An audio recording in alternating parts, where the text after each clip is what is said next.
গোলের গন্ধ পেলে যিনি শিকারী, ডিফেন্ডারের কাঁধে যিনি নিঃশ্বাস ফেলেন আর গোলরক্ষকের চোখে চোখ রেখে শেষ মুহূর্তে বল পাঠান জালে, সেই রবার্ট লেভানদস্কি এবার নিজেই দাঁড়িয়ে বিদায়ের পেনাল্টি স্পটে। 2022 সালে বায়ার্ন থেকে এসে লেভা শুধু বার্সার আক্রমণ ভাগ পূরণ করেননি, তিনি ফিরিয়ে দিয়েছিলেন নাম্বার 9 এর পুরনো রাজকীয়তা। 4 মৌসুমে প্রায় 120 গোল, মানে ক্যাম্প নুর ঘাসে তার বুটের দাগ এখনো শুকায়নি। কিন্তু ফুটবল মাঠে ঘড়ি কখনো থামে না। স্কোরবোর্ডে গোল বাড়লেও বয়সের পাশে সংখ্যাটাও যে চুপচাপ এগিয়ে যায়। আগামী মৌসুমের শুরুতে লেভানদস্কির বয়স হবে 38, আর সেখানেই বার্সার ড্রেসিং রুমে বাজছে বদলের বাঁশি।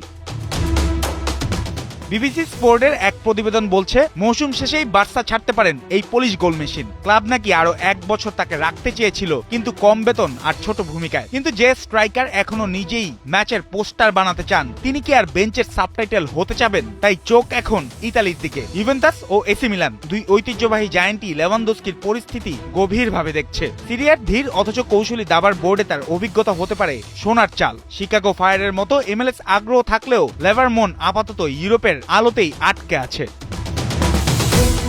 এদিকে বার্সেলোনা শুধু শূন্যস্থান পূরণ করতে চাইছে না, তারা নতুন আক্রমণ যুগের মুখ খুঁজছে। সেই তালিকার 1 নম্বরে আছেন হুলিয়ান আলভারেজ।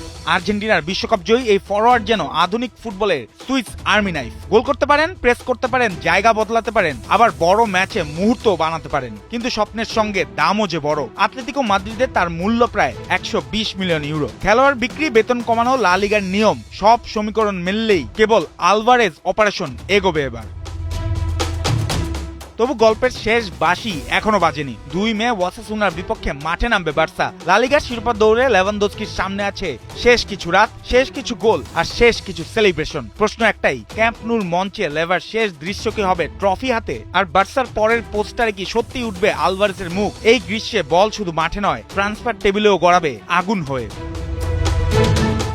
জুবায়ের নূর, 71।